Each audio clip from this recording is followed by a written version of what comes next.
Please be advised that today's conference is being recorded. During the question and answer portion, you may ask a question from the phone by pressing star 1. I'll now turn the call over to Luke Long, Vice President of Investor Relations. Luke, you may begin. Good morning and welcome to Bath & Body Works' first quarter 2025 earnings conference call. Joining me on the call today are Daniel Heaf, Chief Executive Officer, and Eva Boratto, Chief Financial Officer. In addition to this call and this morning's press release, we have posted a slide presentation on our website that summarizes the information in these prepared remarks, in addition to providing some related facts and figures regarding our operating performance and guidance. As a reminder, some of the comments today may include forward-looking statements related to future events and expectations. For factors that could cause the actual results to differ materially from these forward-looking statements, please refer to the risk factors in Bath & Body Works' 2024 Form 10-K. Today's call also contains certain non-GAAP financial measures.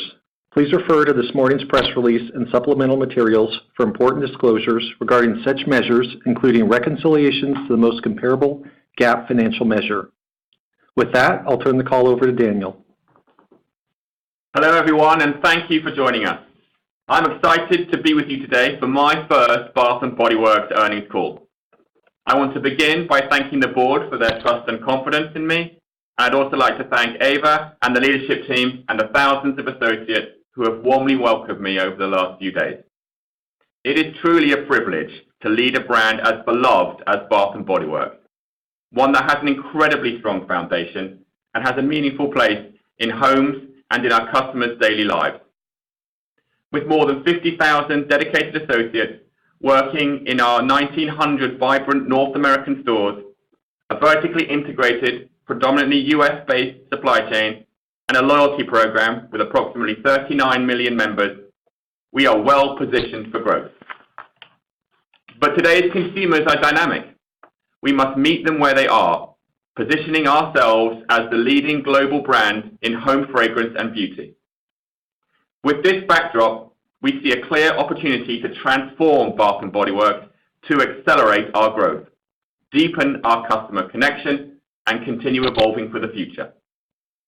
In my first 10 days, I have been incredibly energized by what I've seen. Our customers are passionate and loyal. Many of our highly engaged customers shop with us 10 or more times a year. And our strong innovation ensures that we always have something new for them. That is an extraordinary strength. We also have a significant opportunity to grow the brand by attracting new consumers, especially younger audiences and men. When I joined, I spoke to many of you about my philosophy. We will accelerate growth by putting the consumer at the center of everything we do. We'll execute that philosophy by listening to our consumers to gather insights, using those insights to create innovative and coveted products, telling bold and emotional brand and product stories, and bringing it all to life in an integrated and elevated omnichannel marketplace globally. And the good news? This philosophy is already in motion here at Bath & Body Works. Our Disney collaboration and Everyday Luxuries are great examples of what happens when we listen to our customers, build coveted products, tell emotional stories, and deliver it all seamlessly across all our channels. But there is an opportunity to execute that philosophy more consistently and with greater focus, to connect more intentionally with consumers across multiple touch points, and to be less reliant on promotions to drive growth. Over the next few months, I'll work closely with the leadership team to identify the short and medium-term levers we can pull to deliver quick wins and define the long-term strategy, which we will communicate in the coming quarters. Some of the levers we are exploring are digital. There is an opportunity with our current site to better deliver what customers expect. Enhanced functionality, improved aesthetics, and a compelling storytelling is the standard that consumers expect. There is a fast path to improvement that boosts conversion, brand equity, and engagement. Second, packaging and labeling. We've made real strides in formula quality. but our packaging doesn't emphasize it. We can do more to signal better-for-you ingredients, especially to health-conscious and younger consumers. Thirdly, distribution. To attract new consumers, we must be in their path. That means exploring new forms of distribution beyond our own channels, strategically and thoughtfully. And finally, international expansion. Today, international represents about 5% of our business, but from my experience at both Nike and Burberry, I know that international growth isn't incremental. It can define an era. In the coming weeks, I'll be on the ground with our partners and customers internationally to explore how we scale effectively. As I mentioned, we'll be sharing a clear strategy in the coming quarters, one that puts the consumer at the center and commits to fewer, bolder priorities. Our strategy will address opportunities to accelerate growth through consistent, repeatable, and durable drivers. Now I'll turn it over to Eva. Thank you, Daniel, and good morning, everyone. Last week, we welcomed Daniel at our town hall with associates from across the company. Daniel shared his consumer-centric philosophy, his personal journey, and engaged directly with associates across the company. The energy level here at BBW is high, and associates are eager to accelerate growth under his leadership. I look forward to partnering with Daniel and the rest of the leadership team as we plan for Bath & Body Works' future and work to unlock value. With that, let's turn to the quarter. I'll begin with a high-level summary of our first quarter results and key business drivers.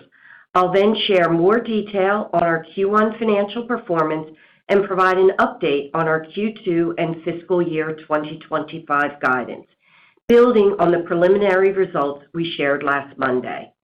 As shared last week, we delivered another strong quarter, with net sales up 3%, coming in at the high end of our guidance range, and earnings per diluted share of 49 cents, exceeding the high end of our range. Amid a challenging macro backdrop, we've remained disciplined and decisive in our actions, and our Q1 performance is evidence of that. As a reminder, we have been focused on three priority areas. First, accelerating top-line growth across our core, while also extending our reach through adjacencies and international expansion. Second, enhancing operational excellence and efficiency through cost discipline and a continuous improvement mindset, which is particularly critical in this current environment.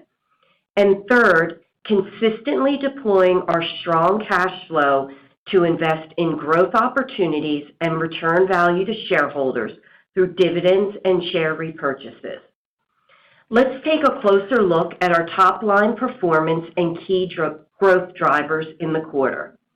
In the first quarter, we delivered our strongest underlying sales growth since 2021, and we drove positive dual-channel traffic, exceeding third-party benchmarks we track. We brought innovation again this quarter, giving customers a reason to visit our stores and reinforcing our industry leadership.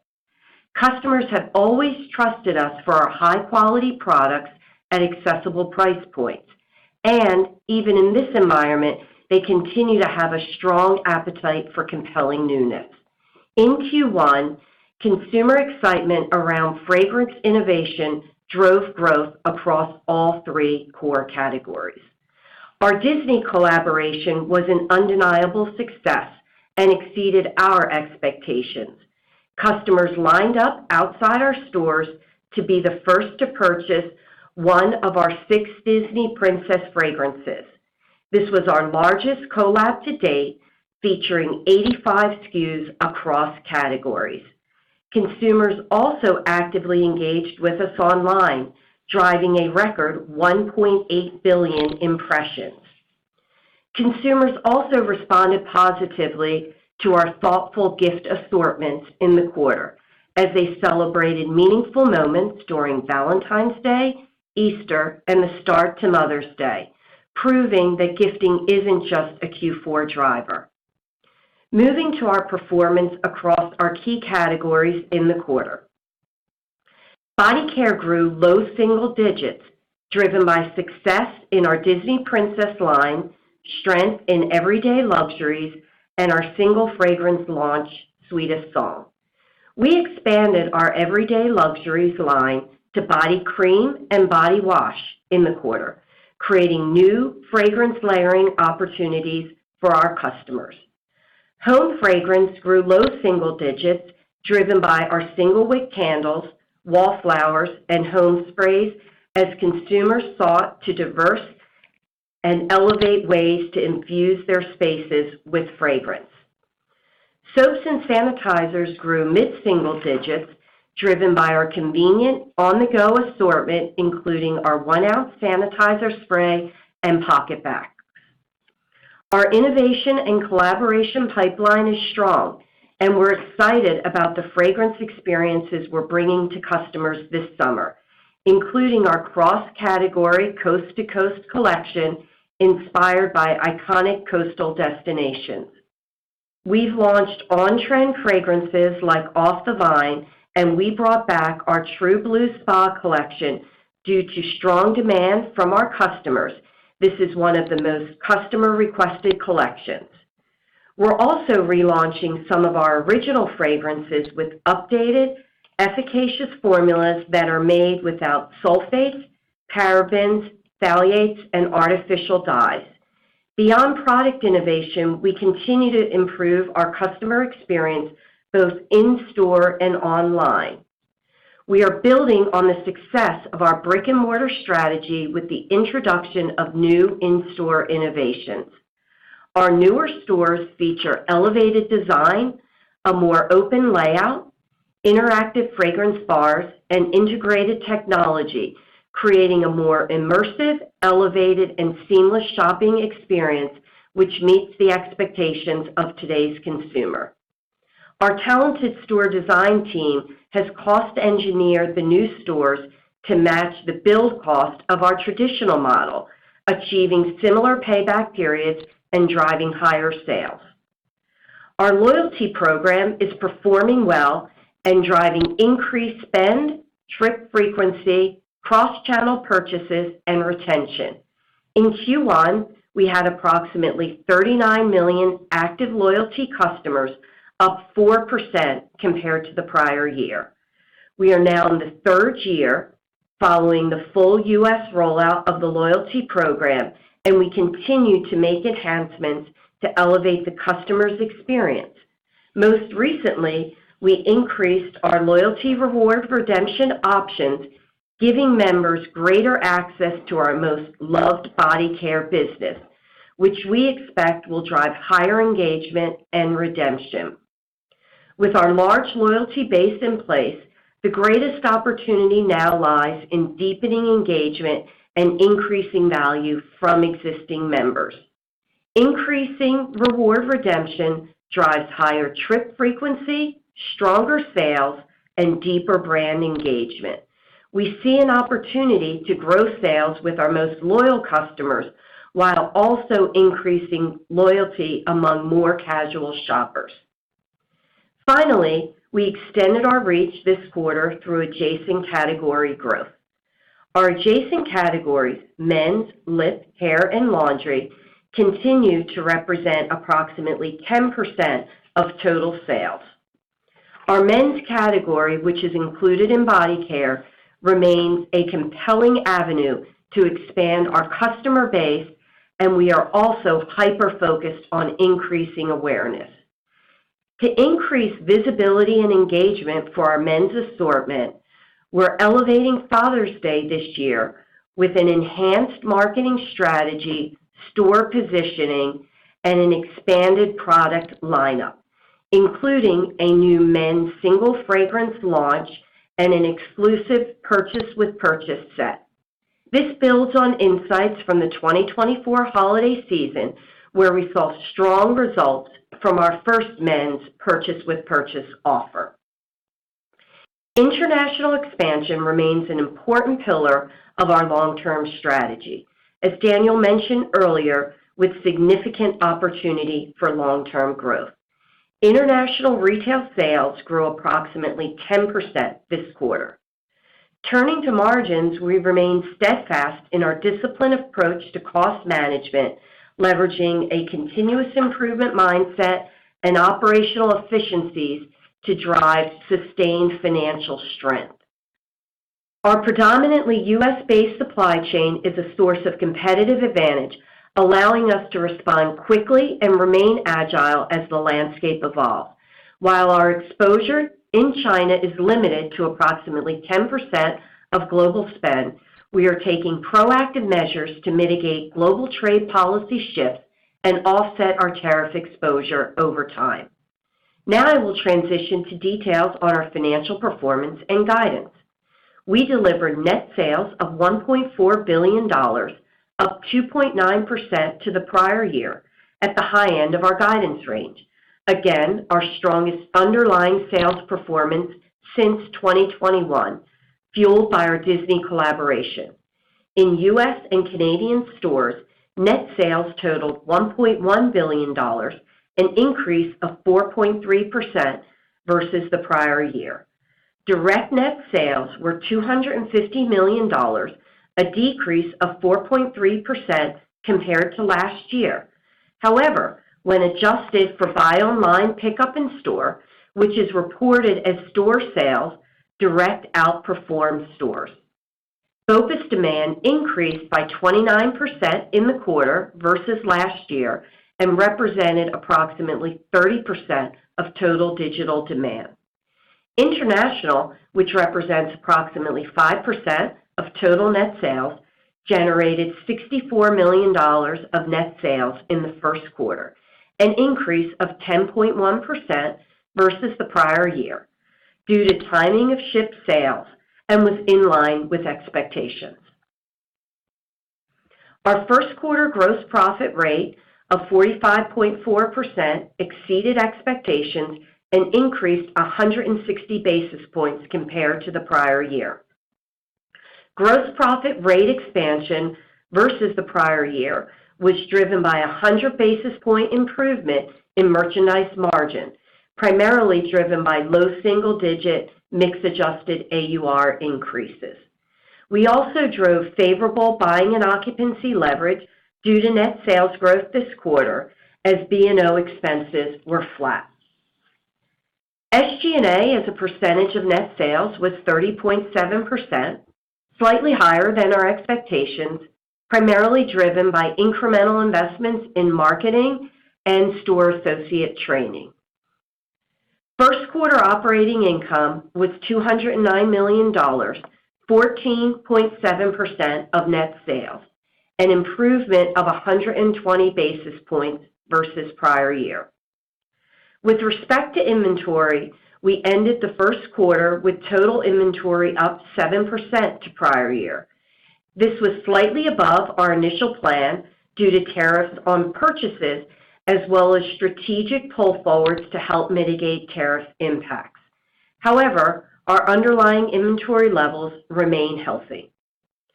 Turning to real estate, our portfolio remains healthy, with 57% of our fleet in off-mall locations. In the first quarter, we opened 13 new North American stores, all in off-mall locations, and permanently closed 8 stores, all in malls. Internationally, our partners opened 14 new stores and closed 19 stores during the quarter, and we ended the quarter with 524 stores. The net closures in the first quarter were planned and were predominantly in low-performing stores in the Middle East. Our international expansion plans for 2025 remain on track, with at least 30 planned net new store openings. Turning now to our 2025 financial guidance. Our full year and second quarter guidance includes the anticipated impact of all tariff rates currently in effect and levied by the U.S. government and other countries, and excludes the anticipated financial impact of the CEO transition. For the full year 2025, we are maintaining both our net sales guidance of 1% to 3% growth and our earnings per share guidance range of $3.25 to $3.60. Building on our Q1 outperformance, our current projections of the business, proactive tariff mitigation strategies, and our strong, predominantly U.S. supply chain, we believe we are well positioned to absorb the tariffs at current levels. If there are material changes in future tariffs, we will revisit our guidance. For the full year, you can find additional commentary on the details of our guidance in our slide presentation. Turning now to the second quarter, we expect Q2 net sales of flat to 2% growth to prior year, reflecting the current trends in our business, and we are lapping some accounting items in the prior year, largely loyalty. We expect Q2 system-wide international retail sales to be up high single digits, with reported net sales decline of mid-single digits due to ship sales timing in Q1 this year. We expect second quarter gross profit rate to be approximately 41%, flat to prior year, including the impact of tariffs. We expect our second quarter SG&A rate to be approximately 30%, reflecting wage rate inflation and investments in technology. Our second quarter outlook includes net non-operating expense of approximately $65 million and a tax rate of approximately 29%, and weighted average diluted shares outstanding of approximately 212 million. Considering these inputs, we are forecasting second quarter earnings per diluted share of 33 to 38 cents. We expect inventory to remain elevated in the first half, up about 10%. This is above our initial expectations due to tariff-related costs impacting inventory. As a reminder, first half inventory levels reflect additional holiday-related inventory builds to support our growth goals. Now, for a quick update on capital allocations. We are a strong cash flow generating business. Our top priority remains driving sustainable, long-term profitable growth through strategic investments in the business. To support this, we continue to plan capital expenditures of $250 to $270 million during the year, with a focus on real estate and technology. In the first quarter, our total capital expenditures were $37 million. Our full-year free cash flow expectations remain in the range of $750 to $850 million and reflects working capital improvements driven by our Fuel for Growth initiative. In Q1, we returned $43 million to shareholders through dividends and repurchased 4.3 million shares of common stock for $135 million at an average price of $31.24 per share. We continue to assume $300 million in share repurchases for the year, though, as we've demonstrated, we will be opportunistic. Our business generates strong free cash flow, and we view our shares as an attractive investment at current levels. In summary, I'm proud of our Q1 performance and energized by the opportunity to accelerate our growth in the future. Our agile business model positions us well to compete effectively in today's dynamic environment. The team continues to execute with discipline, focusing on what we can control, and we're excited about the strength of our innovative pipeline for the second half of the year. I'd like to extend my gratitude to our teams across the company for their hard work and strong execution. Now let's open it up for Q&A. Thank you. At this time, we'll be conducting a question-and-answer session. If you'd like to ask a question, please press star 1 on your telephone keypad. A confirmation tone will indicate your line is in the question queue. You may press star 2 if you'd like to remove your question from the queue. For participants using speaker equipment, it may be necessary to pick up your handset before pressing the star keys. To allow for as many questions as possible, we ask that you each keep to one question and one follow-up. Thank you. Our first question comes from the line of Simeon Siegel with BMO Capital Markets. Please proceed with your question. Morning. Hi, everyone. Daniel, welcome to the company and the wonderful world of analyst Q&A. Glad to have you. maybe to start, could you share a bit more about what brought you to Bath & Body Works? A bit different than your prior company. I know you literally just started, but this was a very encouraging quarter. So perhaps any early looks you have at what you think is going right versus any high-level areas of opportunity that you're excited by. And then Eva, obviously great to see the return to this level of growth. Can you just elaborate a little bit more on the go-forward top-line commentary? Maybe just specifically, you mentioned current trends within the guide. So anything you can elaborate there, sorry. And then on just a loyalty accounting comment. Thanks, guys. Good morning, everyone, and thank you, Simeon. It's great to be on this call. Let me break that question down a little bit. So, firstly, let me talk about what attracted me to Bath & Body Works. And as you can tell from the accent, I haven't grown up with the brand in the way that many of our consumers have. But as I went through the selection process with the board, I really, researched the company, and I love what I discovered. Let me first speak from the heart. I believe that the best businesses connect product with purpose. And at Bath & Body Works, we empower our consumers to express themselves, whether that's through self-care or home or beauty. We bring the power of fragrance into people's lives, helping them feel more confident, more joyful, and more authentically themselves.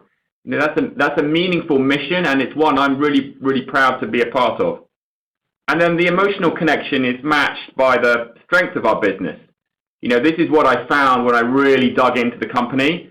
1,900 North American stores, 39 million or so loyalty members, a passionate and knowledgeable team of 50,000 store associates, and a vertically integrated domestic supply chain. And that is an amazing foundation to accelerate growth. By reaching new consumers, elevating our products and experiences, telling compelling brand stories, and doing that in new ways. And when it comes to what's going right, obviously it's a quality quarter. It's great to see the growth. But what I find really encouraging is that my philosophy for growth, which is about putting the consumer at the center, making sure that we listen to those insights, we create coveted and innovative products that meet those needs, that we tell bold brand and emotional product stories, and we bring it to life in an omnichannel integrated marketplace globally. I can see where that is working here. As I said in my opening remarks, Disney is a good example of where that works. But I do see opportunity to do that more consistently, more frequently, and more focused on bringing new consumers to this sticky platform that we've built. Great. And good morning, Simeon. Thanks for the question. So in terms of the drivers of sales go forward, let me start with Q1. We were really pleased with the 3% growth that we drove while also expanding margins. And as you dissect Q1, Disney was the key driver of the quarter. And I would say the balance of the quarter really performed more consistently with the growth we were seeing in Q4. So besides Disney, other products that stood out was EDL, particularly for women, and our gifting that grew double digits. So as we enter Q2, right, we're entering in those trends of more the Q4 as we exited Q1. Q2 is also our lowest quarter of innovation, given the prominence of SaaS, but we're confident in the outlook. In Q2, we're going to amplify Father's Day. We've created space in the quarter to really amplify, reposition it in the shop, enhanced marketing. We're focused on SaaS execution. As you know, last year we had some challenges, and we also have the start of Halloween. So we feel good about the outlook that we provided for Q2. And overall, for the year, maybe just jumping, as you look at the back half, we also continue to have innovation. Halloween's important, both starts in Q2, but also continues into Q3. We're launching an elevated ceramic candle, and we have more collabs coming in the back half of the year. So there's plenty of innovation that gives us confidence in really maintaining our top line of 1% to 3% growth for the year. Thank you. Our next question comes from the line of Matthew Boss with JP Morgan. Please proceed with your question.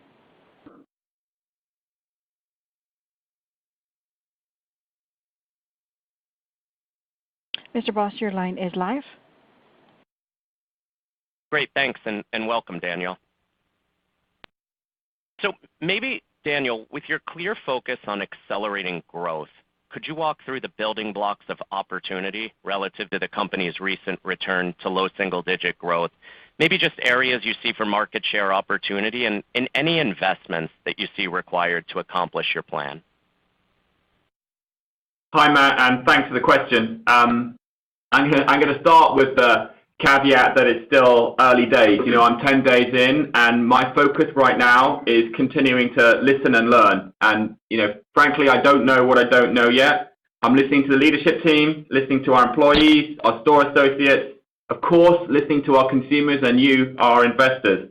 As I said in my opening remarks, we will come back and share a clear strategy in the coming quarters, and that strategy will have some key components. It will be guided by a clear and compelling vision. It will put the consumer at the center of everything that we do. We will focus on fewer, bolder priorities, and we will target opportunities to accelerate the growth through consistent and repeatable growth drivers. We will provide a clear roadmap and consistent KPIs so you can track our progress and we can hold ourselves accountable for that growth.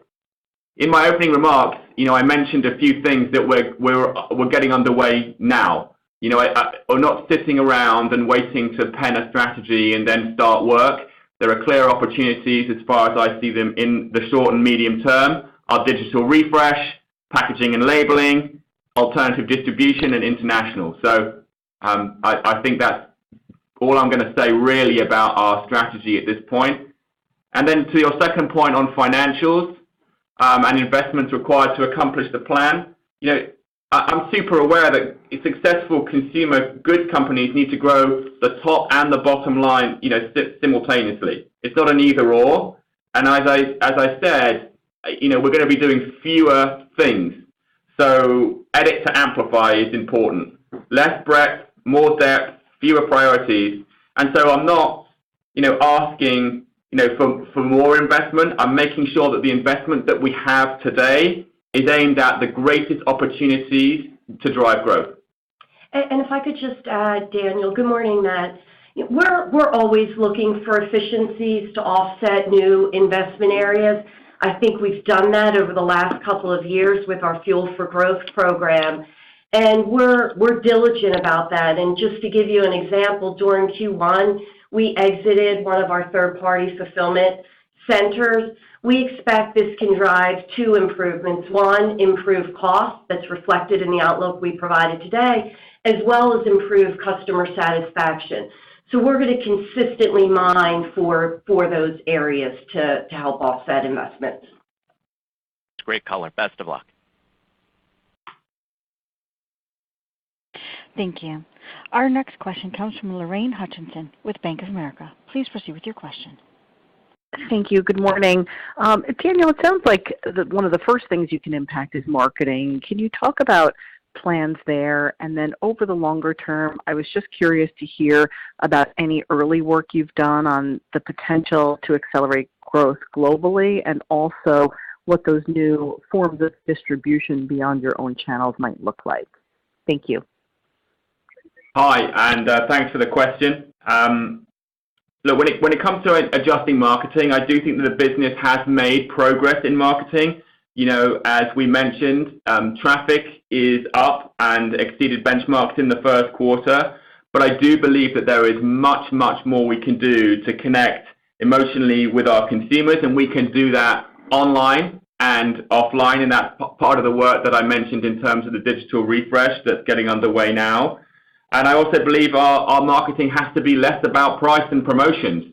We need to give our consumers compelling stories and reasons to buy that are not linked to price. And then finally, I do think that there is an opportunity to focus more of our marketing dollars on the innovation that we have and that we have coming. I do believe that we have made meaningful strides in improving the ingredients of our products, and we have not taken advantage of that by telling that story in a compelling way consistently to our consumers, and we know that that is something that's important to them. So the next part of your question really relating to international, of course, I've said before, I do see international as a significant opportunity. I'm still learning about the international business, what's working, what's not working, what are the impediments to accelerating growth.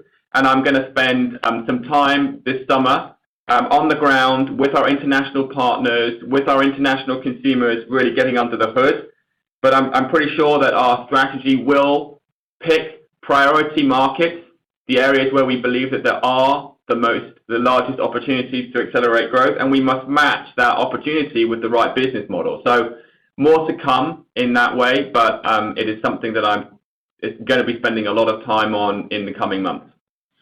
And then finally, on third-party distribution, I'm sure you're going to hear me say this frequently. We put the consumer at the center of everything that we do, and consumers see brands, not channels. I do believe one of the greatest opportunities that this company has is to plug in new consumers to our ecosystem, and our new consumers are not necessarily, we're not necessarily in their path. So we'll think about this strategically and thoughtfully, but reaching new consumers through new platforms is definitely something that we're looking at right away.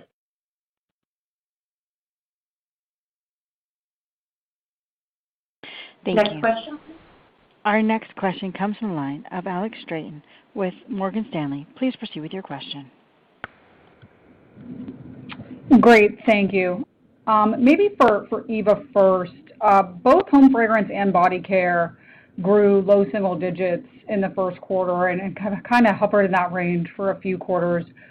What do you view as the right long-term growth rates for those categories? Should they be better than low single digits, or is this where they should kind of hover? And then secondly, just could you go through your plan for the semi-annual sale? Maybe just remind us the time frame last year and walk through any change in approach year over year that you might be using. Thanks a lot.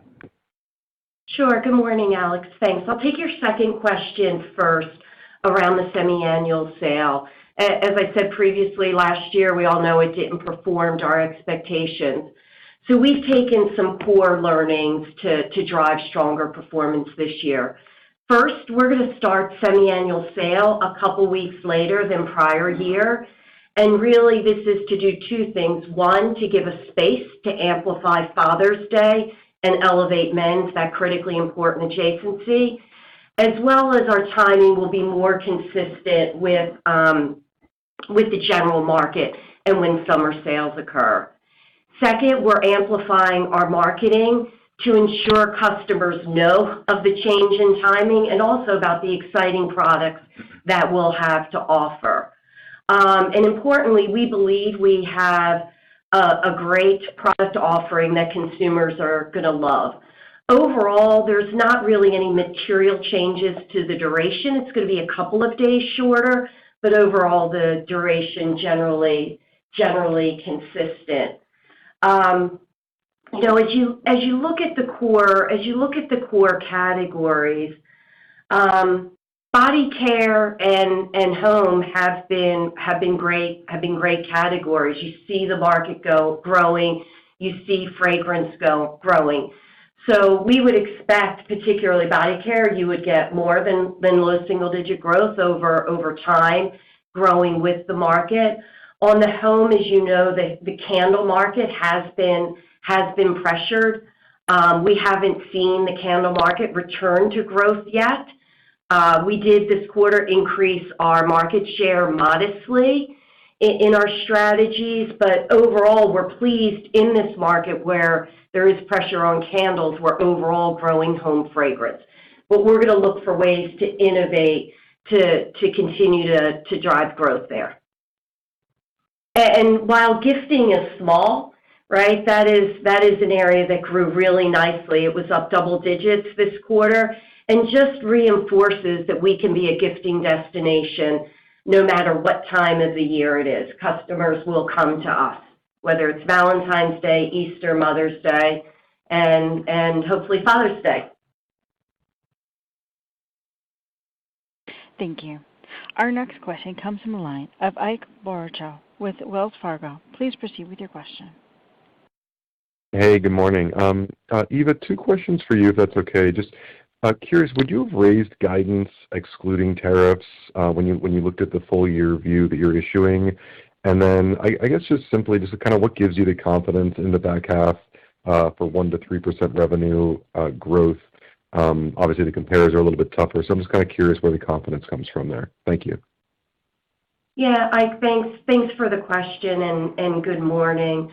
On the back half of the year, I'll say what gives us confidence is the innovation that we have planned. I mentioned a couple of things earlier. We're launching a new and elevated ceramic candle in the back part of the year. We have additional collaborations coming off of the Disney Princess, and we know how well those have performed for us. And Halloween is an important time of the year for us, and we have some new and exciting products with elevated storytelling and new fragrances to bring there. So that's what really gives us the confidence. As we've said quarter after quarter, our customers respond when we have great innovation. Now, on your question on the tariff front, overall, let me give a little context before I answer your specific question if we would have raised guidance. The guidance that we provided includes all of the tariffs that had been announced prior to last night's court ruling, which has already been appealed. And if you think about the guidance and absorbing that, it was our delivery of margin expansion and our opportunities to mitigate some of those tariffs through the levers we're pulling. If tariffs were to continue at current levels for the remainder of the year, we'd probably be at the lower half of the guidance range. And if they were to moderate or be reduced, we would be at the upper half. And what I would say is, to your real question, all else equal, if tariffs hadn't changed from the initial 10%, yes, we would have been increasing our guidance today. And it's a dynamic time for us. I'm really pleased with our position, our agile model, and we'll compete in any environment. Thank you. Our next question comes from the line of Paul Lejuez with Citi. Please proceed with your question. On for Paul. Thanks for taking our question. Just wondering if you could elaborate on the strength of the merch margins in AURs in the first quarter. How much do you attribute that to the Disney collab versus sort of the underlying core business, and any benefits that carry forward? And then just secondly, could you just give more detail on the accounting of these collabs? Where do you see the licensing revenue to your partners? Where does that show up in the P&L? Just any color, that would be helpful. Thank you. Great. Thanks for the question. We're really pleased with our gross margin performance in the first quarter. We expanded gross margins 160 basis. We exceeded our guidance of 210 basis points. So as you dissect that, first, merch margin was up about 100 basis points. This was primarily driven by we had mix-adjusted AURs up low single digits, as well as our cost savings work, where we were able to improve some of our product costs through our value engineering, as well as our transportation costs. B&O dollars were flat. Leverage was also favorable, 50 basis points.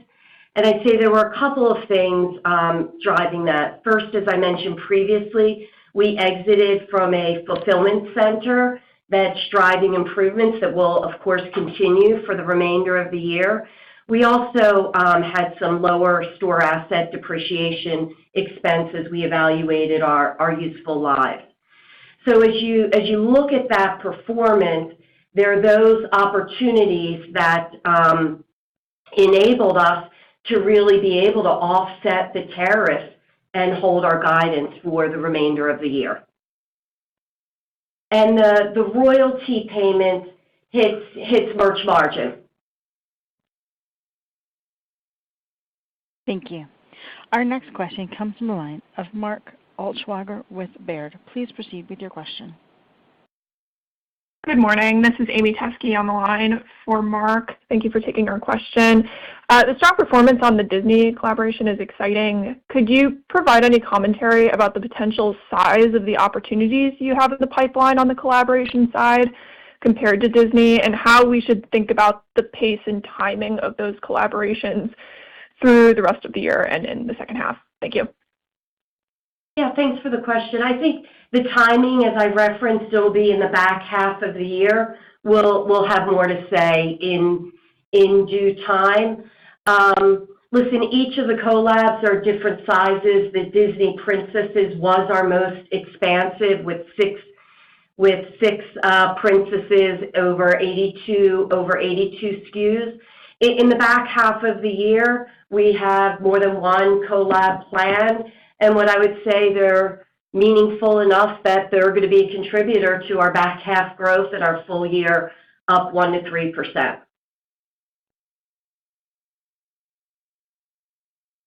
Thanks for the question. Thank you. Our next question comes from the line of Jonah Kim with TD Cowen. Please proceed with your question.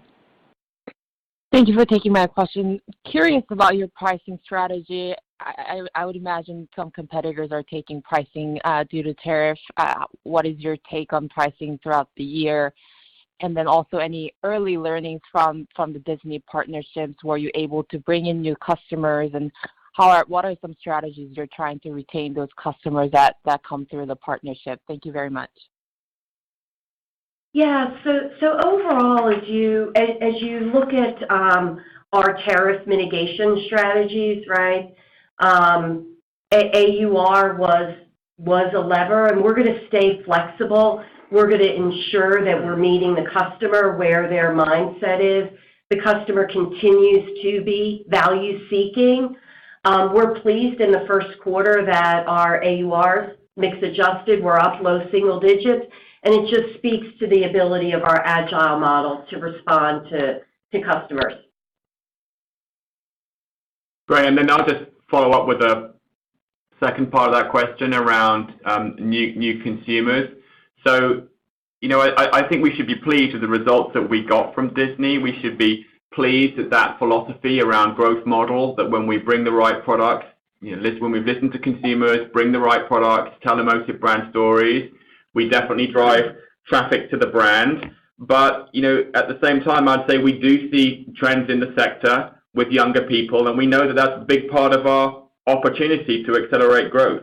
And I believe that when we do bring them to the brand, they join this platform that's remarkably sticky. We've seen the effect of our loyalty program in driving repeat purchase, repeat visits, increased spend. So it remains a big opportunity to bring new consumers to the brand, whether that's through collaborations or through other products and growth levers that we have. Got it. Thank you very much. Thank you. Our next question comes from the line of Kate McShane with Goldman Sachs. Please proceed with your question. Hi, good morning. Thanks for taking our question. We just wanted to ask about the new store format that you mentioned on the call today, and if this is the same initiative as the Gingham Plus that you had mentioned several quarters ago. Kate, this is Eva. Yes, the new store format is the Gingham Plus that we mentioned, and we're really pleased with how the format is performing. It's brought some modernization to it, some better navigation, some better technology, some additional engagement, and financially, they're outperforming the stores, and we're building them at comparable costs, so the returns are favorable. And I'll just jump in there, which is I had the opportunity to spend 2 days this weekend in our Gingham Plus store, and I really like what I see. I do think it's a material improvement in terms of brand experience and in terms of the overall store layout. That said, I believe that we can iterate on it further. I do believe that, we can go further in terms of offering services, in terms of some of the engagement that we offer, and in terms of using our stores as a marketing vehicle to bring more new consumers to the brand. So, I think that we're going to continue to iterate on it, and we see it as a very positive step, but with more to deliver. And is there a goal for the number of stores you'd like it in by the end of the year? Kate, I think overall the format is going in all of the new stores we build and remodel. So that's how you should think about it. We have not accelerated our CapEx on these stores either, I would say. Thank you. Our next question comes from the line of Olivia Tong with Raymond James. Please proceed with your question. Thanks and good morning. I wanted to understand a little bit more about how you think about the current backdrop and your view on your pricing opportunity. Clearly, your tariff exposure is a bit lower than peers, but do you view that their need to price is an opportunity to push price as well for you, or perhaps an opportunity to consolidate more market share? And then, Daniel, you mentioned a desire to expand more aggressively outside of the U.S. Can you talk about how you think about doing that? Are there certain markets that are particularly attractive? Do you think about markets that so far don't have a ton of competition, where maybe you have to convince the audience a little bit more? Or is it more thinking about established markets where that have already been proven? Thank you so much. Yeah, Olivia, I'll start with your pricing question. What I'll say, it's a dynamic market out there, and we're going to stay agile. We know customers are value-seeking, and we're in a great position that we bring great products at a great value where we sit. So we'll be agile and read and react to the customer in the market. Thank you. And then on international, I'll just kind of repeat what I said, which of course it's an opportunity to accelerate growth. I've had a strong track record of doing that at both Nike and Burberry, and I'm looking forward to getting on the ground this summer with our partners, with our international consumers, and really understanding what it is that needs to change. I am in agreement with you that we will be focusing on a select group of markets, and we'll be matching those markets with the business model that most makes sense. So there isn't a one-size-fits-all strategy in my mind in terms of international expansion. It's going to be which markets, prioritizing those, and which business models lead to the best growth outcomes and financial outcomes for the business. Thank you. Our next question comes from the line of Korinne Wolfmeyer with Piper Sandler. Please proceed with your question. Hey, team. Good morning. Thanks so much for taking the question. I'd like to touch a little bit on, one, how you're thinking about lapping some of the bigger launches as we progress through the year, such as men's that's been doing particularly well, everyday luxuries. How should we be thinking about cycling through those? And then also, I think the adjacent categories as a percent of sales hasn't changed meaningfully in the past couple quarters. Can you just touch a little bit on your strategy behind those categories? Is there a goal to get those as a larger piece of the mix, or are you pretty pleased with how they're doing right now? Thank you.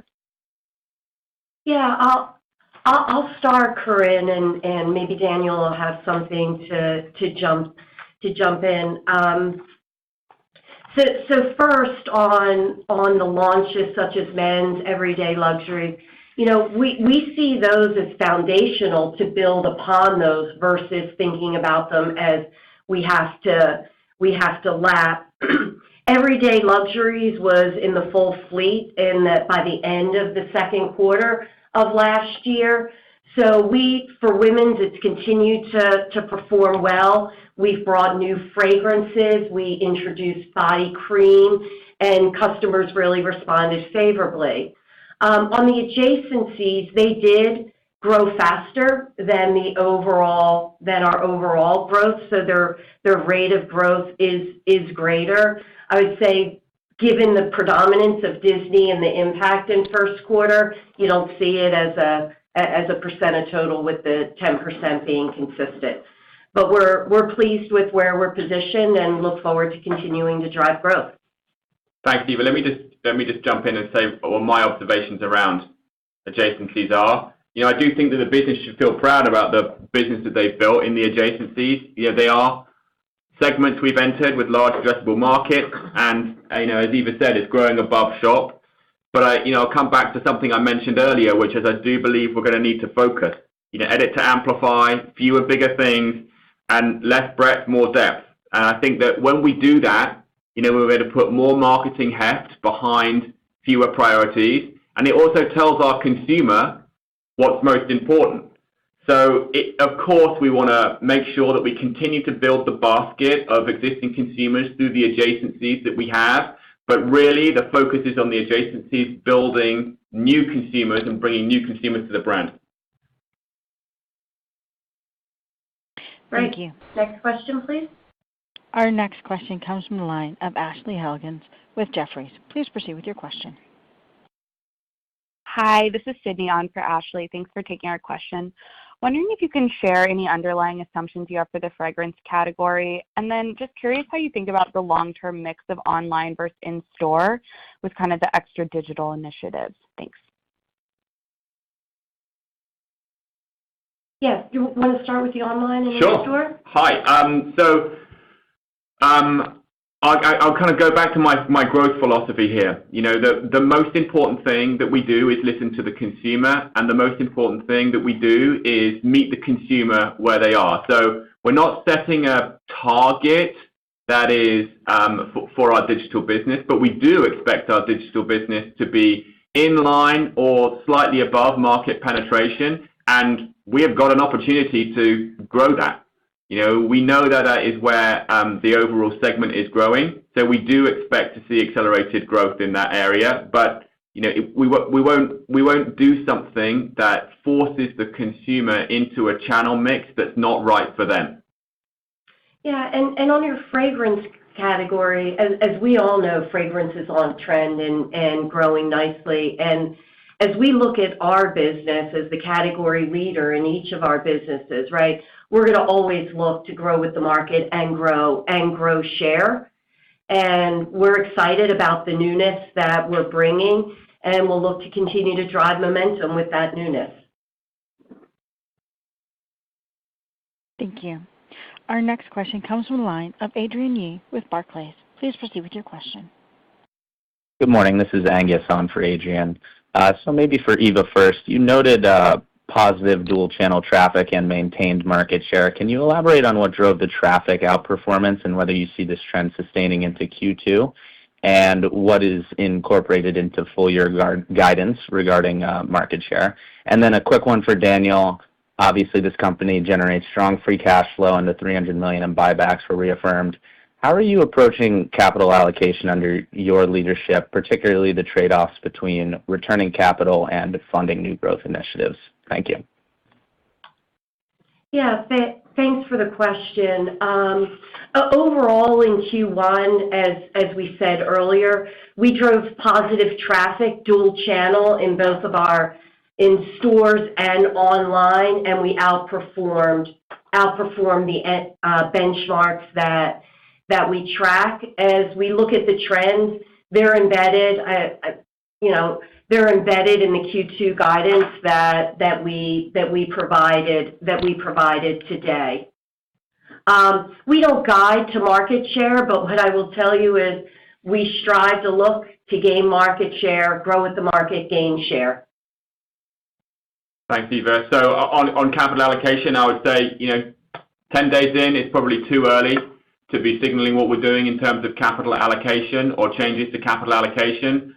I'm going to work obviously with the board and with Eva on that, but again, my focus is making sure that the investment that we are using today is focused in the right priority growth areas, and so that will be the first place I'm looking. Thank you. Our final question this morning comes from the line of Dana Telsey with Telsey Advisory Group. Please proceed with your question. Hey, good morning, everyone. As you think about the comment that you had traffic in both channels that exceeded third-party benchmarks, what are you seeing in your open-air stores versus the enclosed mall stores? And Daniel, any way that you're thinking about malls versus open-air, given the significant shift that's going to open-air and how they're doing? And how are you thinking about the online channel, and if any website enhancements should be coming? Thank you. Thanks, Dana, for the question. I'll start with the with the mall versus off-mall performance. Consistent with prior quarters, off-mall stores performed better than mall stores, largely driven by stronger conversion. So that's pretty consistent. No change in trends there. Yeah, and I mean, anecdotally, I've just been in both malls and off-mall locations, and on the off-mall locations, I like the adjacencies. I like the fact that we're next to big anchors in traffic like Walmart, like Target, and they're driving strong traffic to our doors. When it comes to website enhancements, again, something that we're going to be prioritizing. I'm pleased with the underlying tech foundation that the company has invested in does allow for some rapid change in this area.